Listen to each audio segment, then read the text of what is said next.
Today I have a story called The Bird's Gift. It's a Ukrainian Easter story, and it's retold by Eric A. Kimmel, illustrated by Katya Krenina.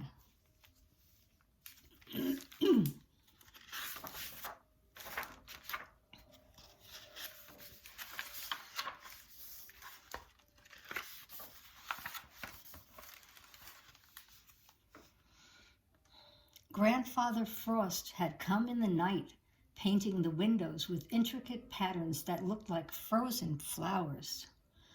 Katrusha scratched the frost from the nearest pane. Snow covered the village as far as she could see. Suddenly she jumped. An eye stared back at her from the other side of the window pane. Grandfather, how he loved to play tricks. Icicles hung from the ends of his long mustache. As he spoke, the white clouds of his breath mingled with the smoke from his pipe. Come outside before the others wake up. We have a world of snow all to ourselves.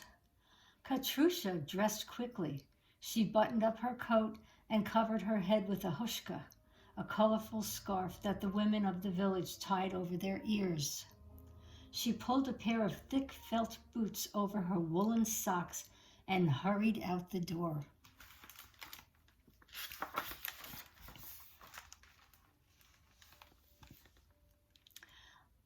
I knew winter would be early this year. I felt it in my bones. The grain is hardly in the barn. Sunflowers are still standing in the garden, and here comes the snow, Grandfather said. The snow nearly reached the top of Katrusha's boots as she and her grandfather walked through the silent village, all the way to the forest. Grandfather stopped beneath a birch tree to shake snow from his hat. Katrusha stuck out her tongue to catch the flakes falling from the sky.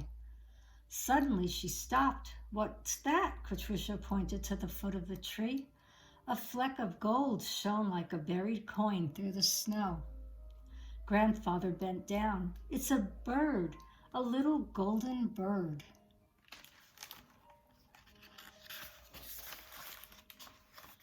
Katrusha stared at the half-frozen creature cradled in her grandfather's mittens. The little bird peeped pitifully. How did it get here? Katrusha asked. This happens when winter comes early, Grandfather explained. Flocks of birds get caught in the snow and freeze. It is heartbreaking to see. Can't we do anything? Katrusha asked. We can take the bird home and put it by the stove, but what good is saving one little bird when hundreds may be dying? Let's look for them, please, Grandfather. We must save the birds, as many as we can find. Katrusha tiptoed among the trees. Peep, peep, peep. She heard tiny voices chirping beneath the drifts. She brushed the snow aside. Underneath lay dozens of birds. Most were still alive, but so terribly frozen they could hardly open their beaks. Katrusha plucked birds from the snow one after another. Katrusha filled her coat. Her pockets bulged with birds. She tucked some inside each mitten and 3 into her scarf. Grandfather carried his share of birds too, and still there were more. We'll take them home and come back for the rest, Grandfather said.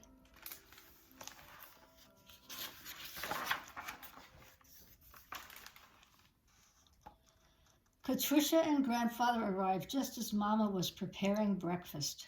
A big bowl of steaming cashew stood on the table. Katrusha opened her coat.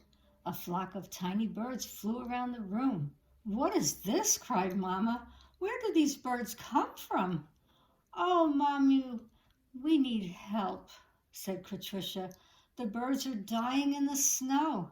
Grandfather and I brought home as many as we could find, but there are still more out there.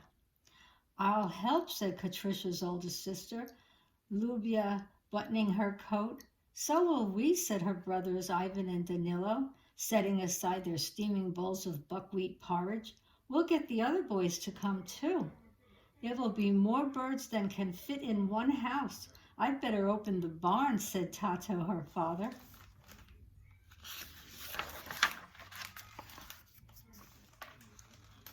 Patricia and Grandfather returned to the forest. They did not go alone. News about the little birds spread through the village. Everyone came to help. They tucked birds inside their coats, hats, and mittens. They lined baskets with warm quilts and filled them with birds. They carried birds back to the village until all the houses and barns were full. And still there were more. Where can we put them? Patricia cried. Father Roman, the priest, came running from the village. What is this I hear about a miracle of birds? He asked. The birds need our help, Father, Patricia said. There are so many. We don't have room for them all. If they're left in the snow, they will die. I know a place with lots of room, said Father Roman. What better shelter for God's creatures than God's own house? Bring them to the church. There is no better deed than showing kindness to others. Everyone carried birds to the church until there were no more to be found. The tiny creatures fluttered among the eaves like flecks of living gold. They filled the church with their chirping, and Father Roman stretched out his arms. Welcome, little birds. Thank you for blessing us with your joyous song.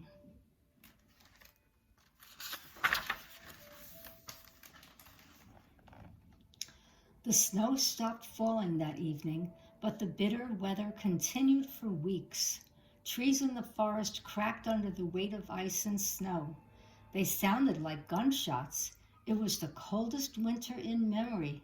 Not even Granny Gurka could remember one like it.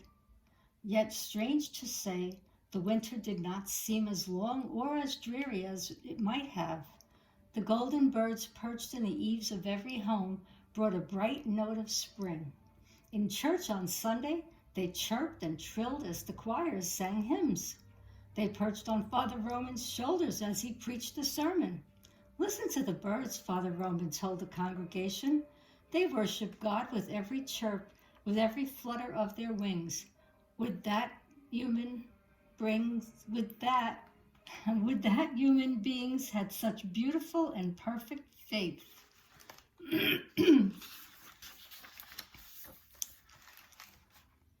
One morning the birds behaved strangely. They gathered by the windows, flapping their wings, chirping wildly as they flung themselves against the glass panes. Patricia and Grandfather hurriedly asked Father Roman's advice. They were not alone. Someone from every house was there. Each person had the same question. What is wrong with the birds? They want us to let them go, Father Roman explained. But winter is not over yet, Patricia protested. She did not want her friends to leave. Trust the birds. They know what is best, the priest told her gently. When must we release them? Grandfather asked. On Sunday after church.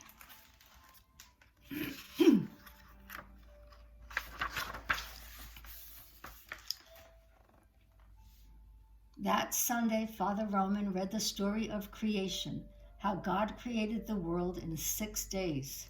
While the birds chirped and flew about the windows, he spoke of a time to come when lions would lie down with lambs and all creatures would live in peace.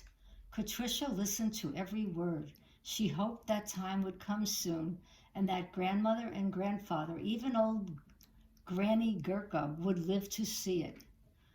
Father Roman finished by saying, now we must show our love for our fellow creatures. It is time to set the birds free. He walked to the doors and threw them wide open. The birds flew outside in a fluttering golden stream. Itzy bogum, malenko druzy. Go with God, little friends, Father Roman said. The birds circled the church and perched in the snow-covered trees, calling to the others in the houses. Go home, free the birds, said Father Roman. Patricia and her family hurried home.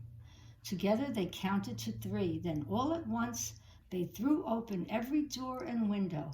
Every house in the village did the same. A golden flock of yellow birds filled the sky. They circled over the snow-topped roofs, then flew away toward the forest, above the trees. Within minutes, they were gone. Katrusha found herself crying. She felt as if a piece of her heart had flown away. The tears froze on her cheeks. God will protect the birds, Grandfather murmured. We will see them again. I can feel it in my bones.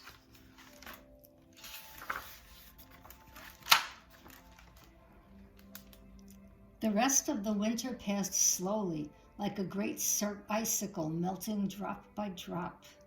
Muddy patches appeared from beneath the snow. The sun emerged from behind the clouds. Crocuses pushed their heads above the melting ice. Spring had come at last. But then it was Easter, and then it was Easter. Katrusha and Lubia combed and braided each other's hair and tied it with bright ribbons. They put on new linen blouses, white as lilies, which they had woven, sewn, and embroidered themselves all through the long winter. Ivan and Danilo polished their boots until they gleamed like mirrors. Tato and Grandfather wore their finest shirts, beautifully embroidered with intricate patterns. Grandmother wore her gold earrings, and Mother put on her necklace of coral beads. As Katrusha stepped outside the house, she noticed something in the newly sprouted grass. An egg, she exclaimed, an Easter egg. No one had ever seen an egg as beautiful as this. It was blue and gold, decorated with designs of birds flying over sheaves of wheat. Here's another, cried Ivan. I found one too, Danilo echoed. The children of the village hunted everywhere. They found more beautiful eggs, dozens of them, each decorated with a unique pattern. They gathered the eggs in baskets and brought them to the church. Where did these eggs come from? They asked the priest. Father Roman laughed. Look up. They all raised their eyes. The trees in the forest, the church dome, and the thatched roofs of the village were filled with birds, the same golden birds they had sheltered through the long winter. The birds have given us an Easter gift, Father Roman explained.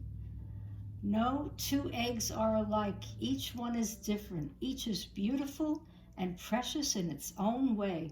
So is every living creature in the eyes of God. Ever since that day, in memory of the bird's gift, people have made Pisanki the most beautiful Easter eggs of all.